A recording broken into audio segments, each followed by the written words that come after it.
This was way back in 4th grade, yet I can still see her poised at the edge of the school parking lot with that enigmatic half smile, watching us with those big eyes. That's what she did a lot of, watching. It would be a typical end of a 4th grade school day, and Gary's mom would be late again, so me, Gary, Bobby, and their cousin Jeannie, we'd be playing tag in the parking lot, chasing each other in and out between the parked cars. We'd be out there running around like maniacs, but I'd be conscious of her the entire time, calmly standing apart, surveying our movements. She was different than other 4th graders. She possessed a sort of quiet dignity and an incomprehensible joy in everything that was extremely ordinary. But it was her braces and crutches that defined her. She'd always be leaning forward on her crutches with her shoulders hunched, hips jutted to the right, her body buttressed with its heavy metal scaffolding. Debbie Quinn. She was a kid in our class who had polio.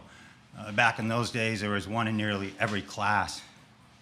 She was tall, thin, quiet, and I never really saw beyond the crutches to notice how pretty she was.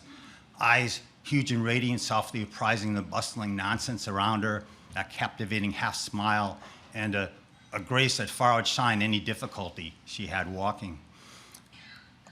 I never really talked to her at all.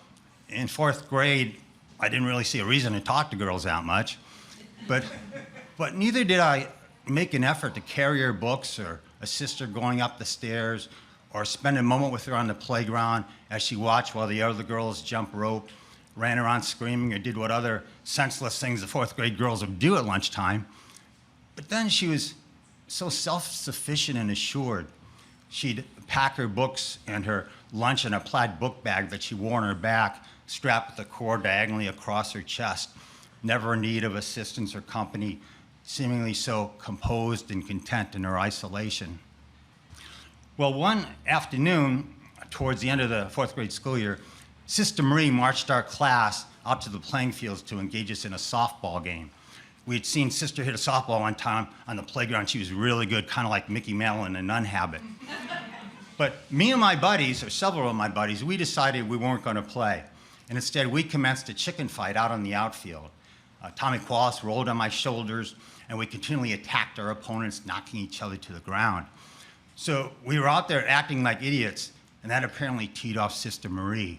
She stood there at home plate, and she heaved that softball into center field like 70 miles per hour, and it hit me smack on the head, sending me flying 10 feet.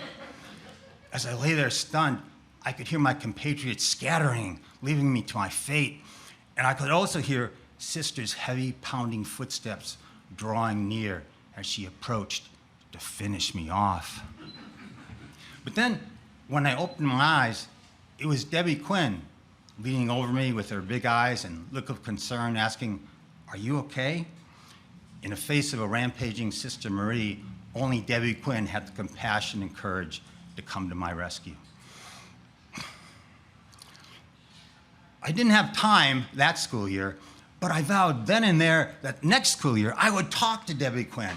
I'd ask her every once in a while how she was doing or when she was going to get her braces off, or maybe offer her one of my lunch Twinkies, or ask her if she thought Sister Marie kind of looked like Hoss Cartwright.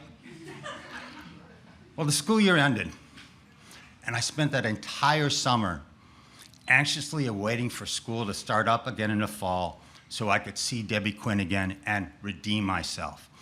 And I was well aware of how weird that was, spending a summer wanting to go back to school, but that's one of the crazy, incomprehensible things love will do to you.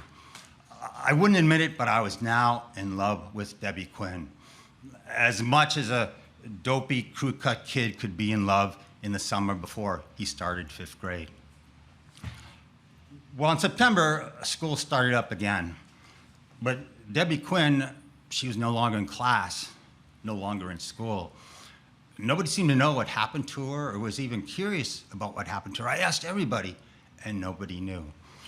I thought about her that entire year and how crappy it was I hadn't even offered her half of a lunch Twinkie.